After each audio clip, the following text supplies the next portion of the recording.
Hello everyone, welcome back to WSCube Tech and this is Ankur Joshi signing in. And आज की video में हमारा topic होने वाला है REST API।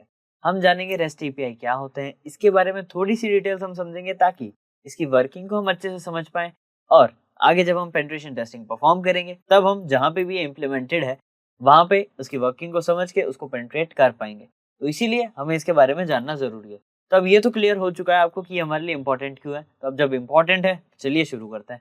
और इसी के साथ अगर आप साइबर सिक्योरिटी में और डिटेल नॉलेज गेन करना चाहते हैं तो आप ज्वाइन कर सकते हैं WSCEH programme certified ethical hacking by WSCube Tech, जहां पर आप साइबर सिक्योरिटी फील्ड के बारे में बहुत सी डिटेल समझेंगे, इन डिमांडेड स्किल्स को सीखेंगे एंड खुद को नरिश करेंगे।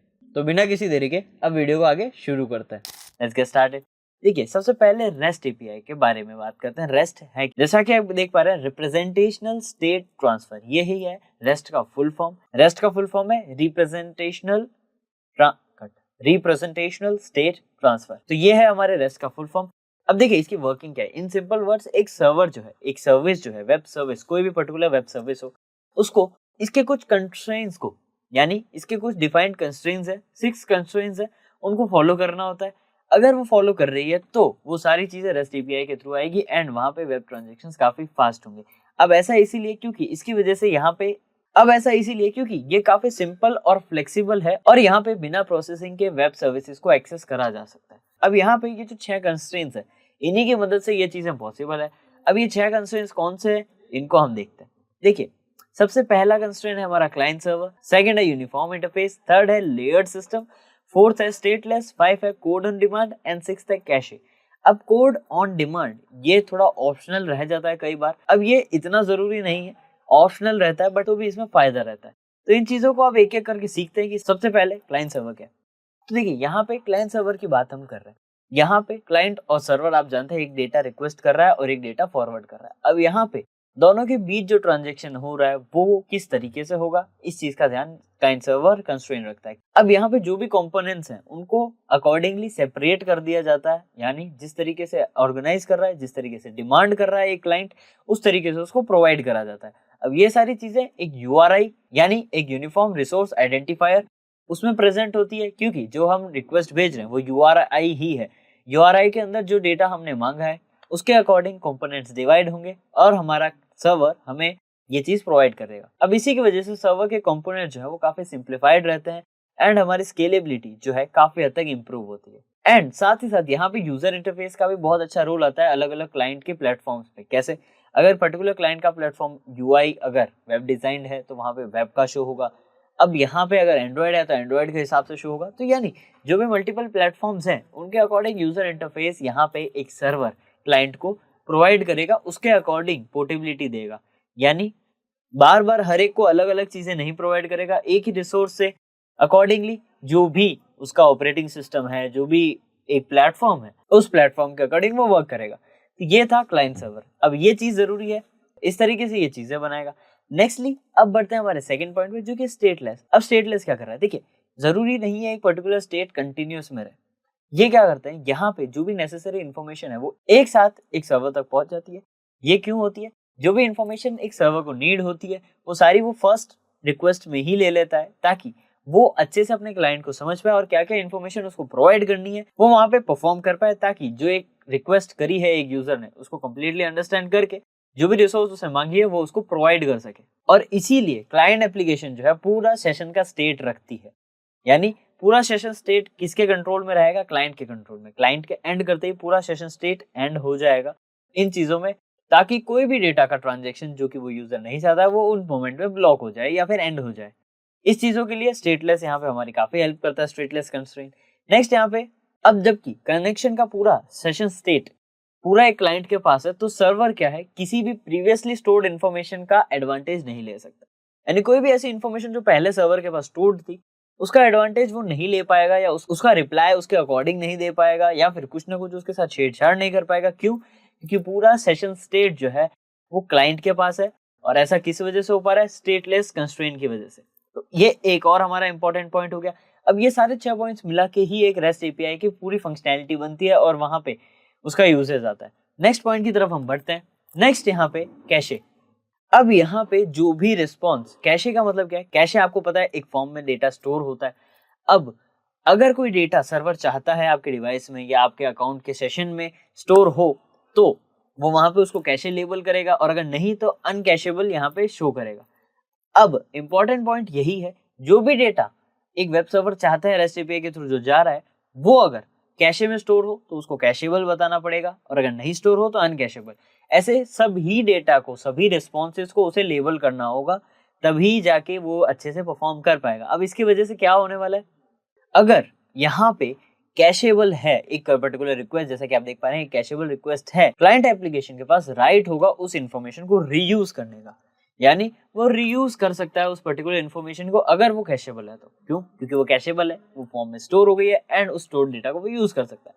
बट अगर कैशेबल नहीं है, अनकैशेबल लेबल्ड है, तो वो क्लाइंट उस एप्लीकेशन के रेस्पॉन्स को या उस पर्टिकुलर डेटा को वापस नहीं देख पाएगा या रीयूज नहीं कर पाएगा। और यहाँ पे कैशेबल और ये चीजें भी पर्टिकुलर टाइम पीरियड के साथ भी सेट होती है, यानी एक डेटा पर्टिकुलर कुछ टाइम पीरियड के लिए ही कैशेबल रहेगा, या फिर कुछ नॉन कैशेबल डेटा कुछ पर्टिकुलर टाइम के लिए ही नॉन कैशेबल रहेगा।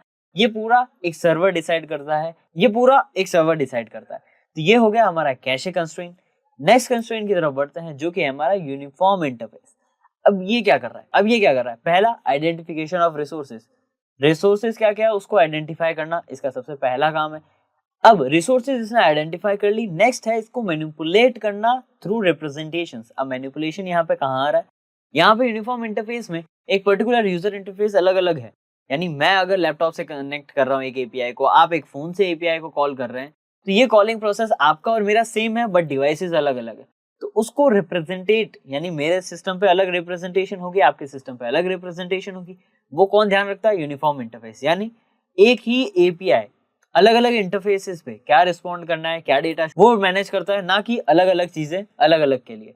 लैपटॉप, मोबाइल, अलग अलग डिवाइसेस, जो भी डिवाइसेस है उन सभी के लिए मैनेज एक ही एपीआई करेगा। क्यों करेगा? क्योंकि उसमें यूनिफॉर्म इंटरफेस का। अब इसी के साथ साथ इसमें कुछ और इंपॉर्टेंट और खास पॉइंट्स भी होते हैं। कैसे? सेल्फ कट, जैसे कि सेल्फ डिस्क्रिप्टिव मैसेजेस, यानी इसके पास कुछ सेल्फ डिस्क्रिप्टिव मैसेजेस होते हैं जो कि डिस्क्राइब करता है किस तरीके से वो डेटा प्रेजेंट करेगा।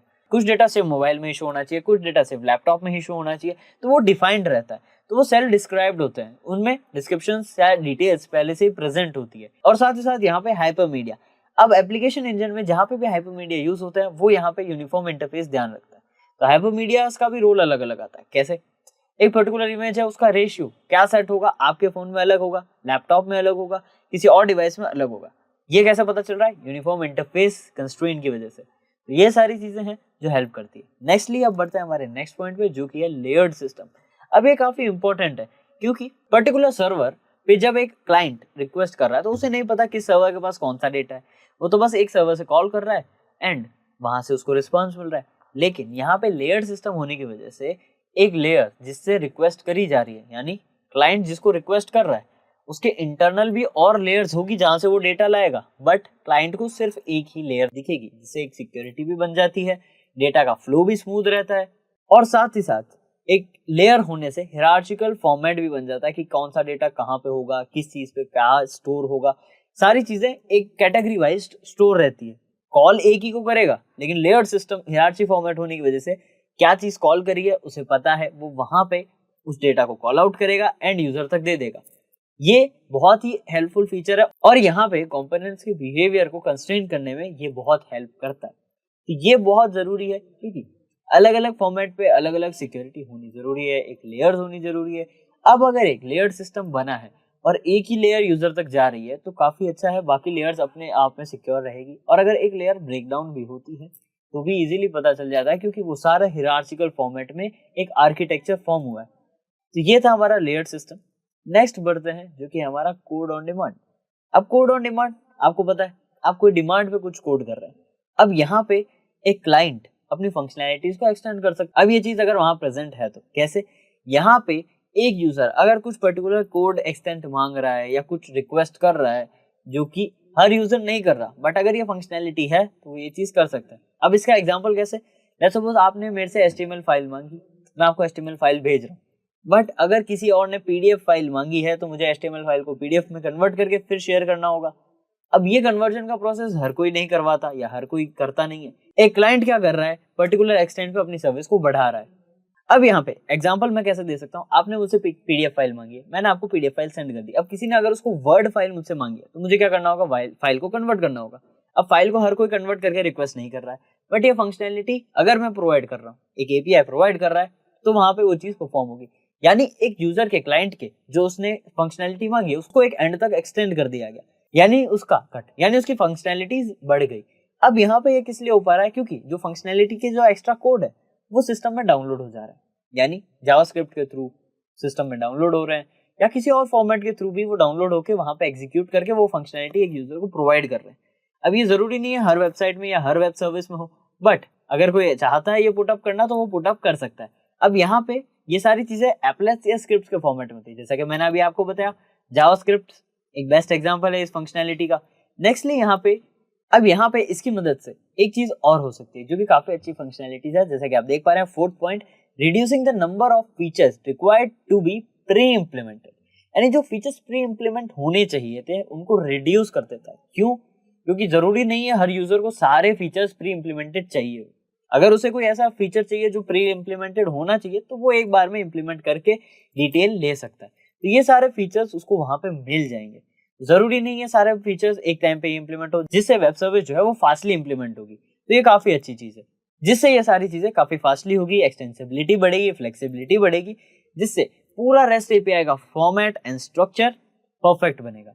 अब ये सारी चीजें ही मिला के रेस्ट एपीआई अपनी फंक्शनैलिटी परफॉर्म करती है, जिससे एक यूआरआई के अंदर उसका एक परफेक्ट, जिससे एक यूआरएल या यूआरआई उसके परफेक्टली फंक्शंस होते हैं, जिससे वो जो डेटा कॉल कर रहा है वो डिफाइन होगा एंड इम्प्लीमेंट होगा, जिससे यूजर जो भी डेटा मांग रहा है वो अच्छे से आएगा, सिक्योर्ड फंक्शंस के साथ आएगा, जो कि ये सारे 6 कंस्ट्रेंट्स में डिफाइंड है। तो होप ये सारी चीजें आपको क्लियर हो, आपको समझ में आ गया। और रेस्ट एपीआई क्या है, इनके 6 कंस्ट्रेंट्स सबसे जरूरी है, ये आपको सारे 6 के 6 एक बार के लिए याद होने जरूरी है।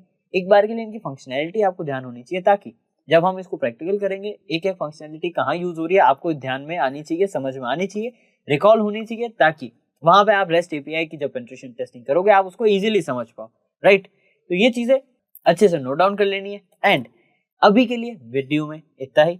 होप आपने वीडियो को अच्छे से देखा हो, सारी चीजें समझी हो। अगर नहीं तो आप एक बार वीडियो को वापस प्ले करके सारी चीजें अच्छे से समझ सकते हैं, अच्छे से नोट्स बना सकते हैं। तो यहाँ पे हमने देखा रेस्ट एपीआई होती क्या। तो मिलता हूँ आपसे नेक्स्ट वीडियो में और amazing, informative and knowledgeable content के साथ। तब तक के लिए this is Ankur Joshi signing off.